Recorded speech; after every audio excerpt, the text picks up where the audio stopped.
Welcome back. Welcome in. This is Country Roads Confidential at earsports.com, a Paramount podcast. I am Mike Casaz. It's Sunday night. Chris Anderson, I was at a function trying to have a normal life.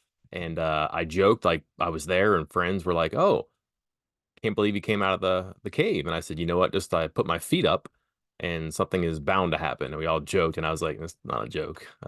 And here we are, not even an hour after I said that, because West Virginia has hired a men's basketball coach. It is Darian DeVries. We're going to have to get used to that. It's not Darian DeVries, it's Darren DeVries. West Virginia fans have been tortured by the last names of their coaches at different positions and different teams forever. This is going to be a first name, last name fiasco, I guess. So let's get that out of the way. That's first impression. Second impression, Chris, this is pretty quick by coaching search standards. It's probably not quick enough for some people, but we kind of had this herky-jerky finish where it looked like it was going to be him, and then all of a sudden it wasn't. And then within the same day, snap your fingers, 5-year deal, new head coach.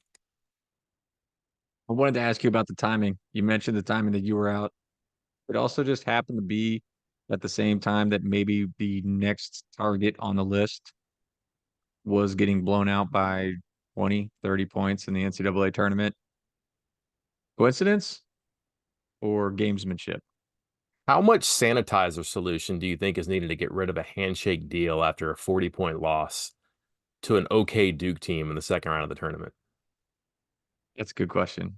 Maybe Pony that cake? was in the fine print of that handshake deal, I think. So obviously we've had the breadcrumbs for a while. Once Dusty May was off the board, and that wasn't necessarily a surprise. And once he was off the board, you moved the big whale out of the way, right? And you went to the next one on the list, and that just seemed like it was going to be DeVries for a while. We speculated about that. I just tried to do predictions, but when people said, "Hey, top of your head, who's one, two, three?" That was the pick for me for quite some time. And even when I got away from doing alphabetical order in some of the hot boards recently, he was the first one. I just know they've been kind of keen on him for a while, watching his games live, getting tapes and watching him, figuring out some of the players on the roster, Chris. What's the mobility of underclassmen? What would the staff look like? The salary? That is a private school. The contract is not accessible. What does the buyout look like? What do the staff salaries look like? There had been work into that one for a while. So that kind of seemed like it was going to be one there. But why not today? They were out of the tournament on Thursday, and obviously Mark Byington, JMU, in the tournament today on Sunday.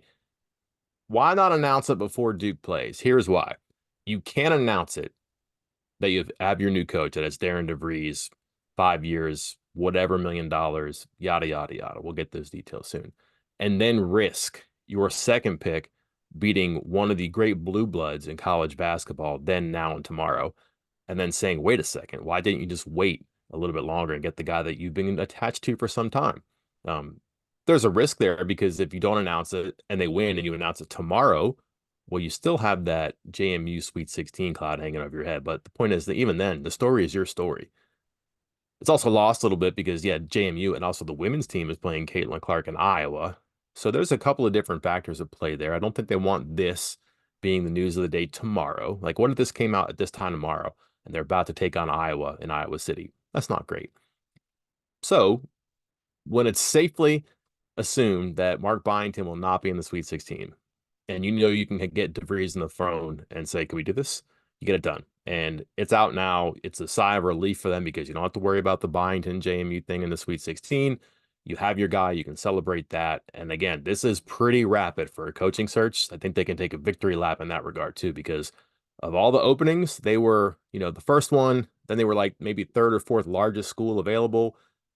A couple come off the board, a couple come in the board, but like they didn't get squeezed out. This is a guy they've liked for a while.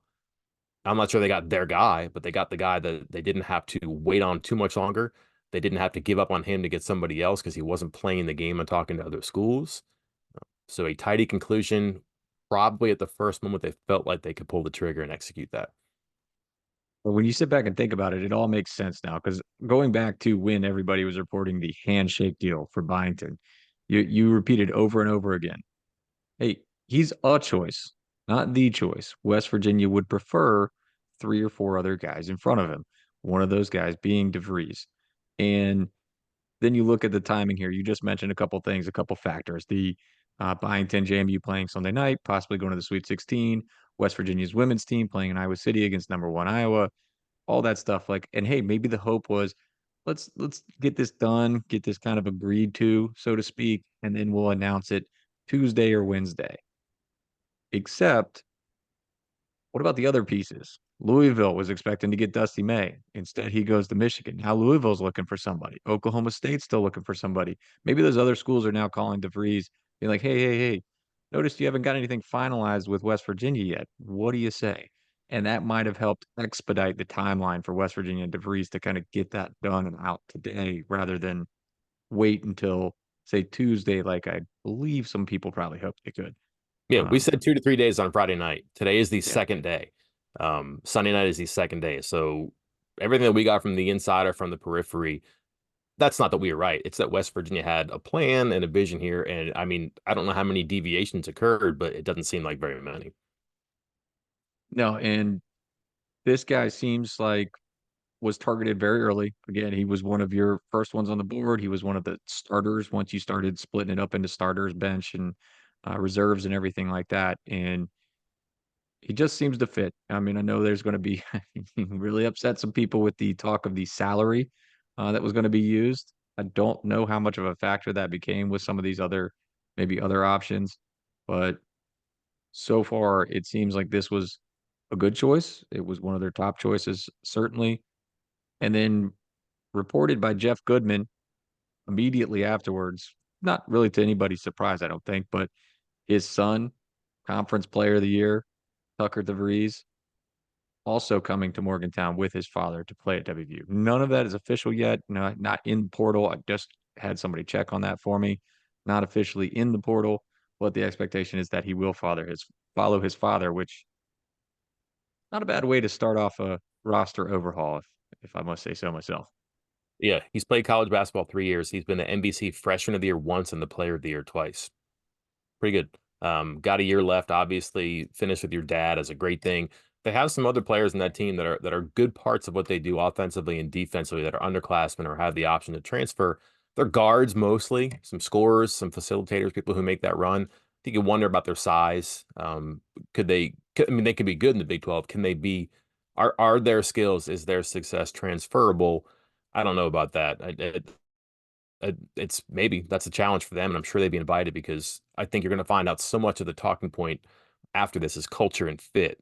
And Baker was big on, I wouldn't even say like restoring culture, but starting over on culture and getting something in here, a fresh start. Again, this is not going to be a head coach's program right now. This is going to be a team's program and a program's program. And if your coach can come in and find a way to instill that and enrich that, that's great. How better can you do that than having some of your people to come in? Your son, that's one thing, star power, but people who speak the language, who know how to run a practice, who know what to do when the coach yells at you, when he's mad at you, when he tells you got to work on this, when he lights you up in a film session. Well, if three people know that because they've been through that, it helps the other 10 people in the room to not freak out, to figure out what he's saying. They can lean into things like team functions better or just little traditional things that coaches like to do, before a game or after a game, and everything just comes together quicker too. And if you've paid attention to what's happening with the women's basketball team, just think of the situation they've been in. Three coaches in 3 years. I'm not sure how harmonious the Dawn Plitzowite year was. The fact that she left so early makes me go, probably not. And Baker was like in shotgun for that year. It wasn't his hire, but he was around for the mess. And what did he do? He went out and he got Mark Kellogg, who's done wonderful things his first year. But you can just watch that team and tell they like being around each other. They have been through ups and downs. Their transfers, first year in a campus, first year with the new coach. They are people who've been on campus for a couple of years. It's their second or third coach, and it's a pretty even field team. They're level. They bought into what he's doing. The guy who hired him is the guy who hired DeVries. I'm not saying they hired the same person, but the parameters for the search, the requirements on the resume, probably similar. They probably parallel. So I think you can expect that whoever they bring with him or whoever he brings in, they're going to be able to carry the water and to make that culture, make that shift from one program to another, um, from one regime, one era of West Virginia basketball to the current one, a little bit easier, a little bit smoother than maybe it rightfully should be. I know we're going to go more in depth on this throughout the week. Again, expecting a press release from the school later this evening. I'm assuming a press conference sometime this week as well. But I'm peeking over real quick before we wrap up to the message board, Mike. And split, a lot of guys were kind of stood their ground on where they were going with a coach right from the beginning. But there was an interesting comment here asking about the staff that's coming with him. First off, I think anybody that might come with him, that might be on hold till they figure out what Drake's going to do. Like, are they going to promote any of those guys from within? Are they going to ask any of those guys to stay? Who does he want to bring with him? But as far as West Virginia's staff goes, the guys that were here this past year, what is your understanding about their status with this? Are they, because I believe they're out, like they're already gone and done. The guys that were assistant coaches and different staff members this year, correct? Yeah, like not in the office cleaned out, getting paid, or maybe they're getting paid out soon. But I, I, did I see that they had offered someone online? They had offered like a kid from Europe or something like that. I don't know how Somebody had that sent me a happened. message that he was contacted by West Virginia. And I was like, by whom? It was Like, at a burner. yeah, Um, so I don't. That's really interesting because now, like they got to be at the news conference, right? yeah. Just to make sure. Hi, I'm Jordan. Hi, I'm Alex. Hi, I'm Deshaun. Hi, I'm Demar.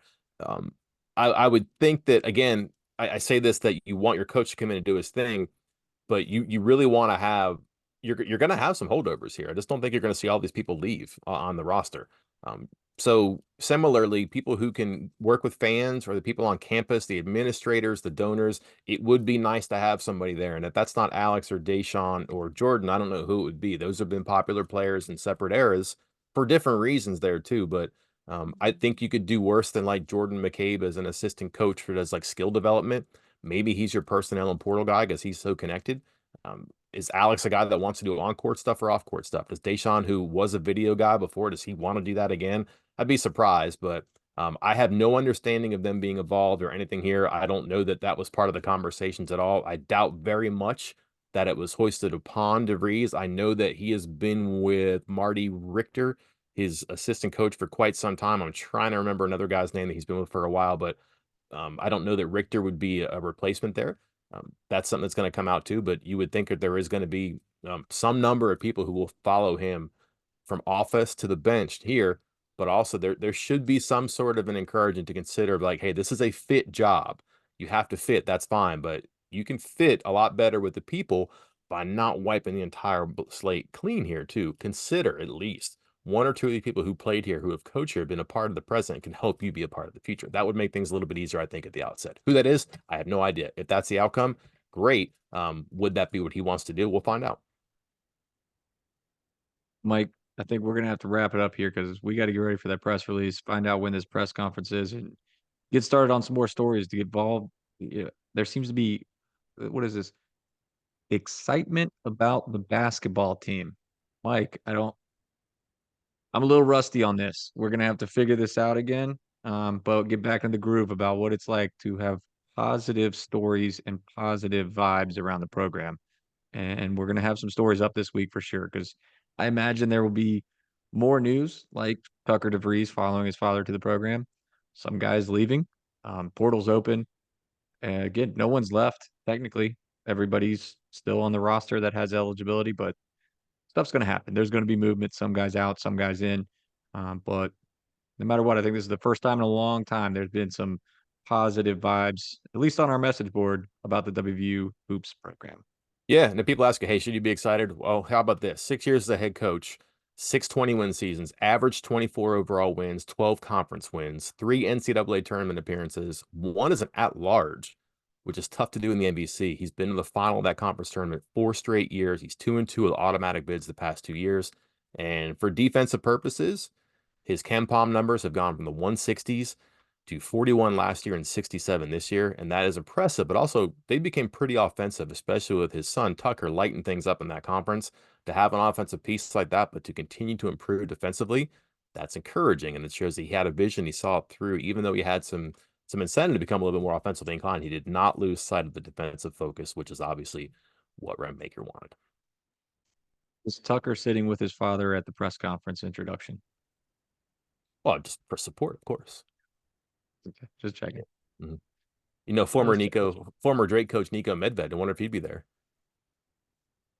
Don't don't start. Chris, I just want to shake your hand before we go. Yeah. Until next time, I'm Mike Casaza. And I'm Chris Anderson. We will talk to you then.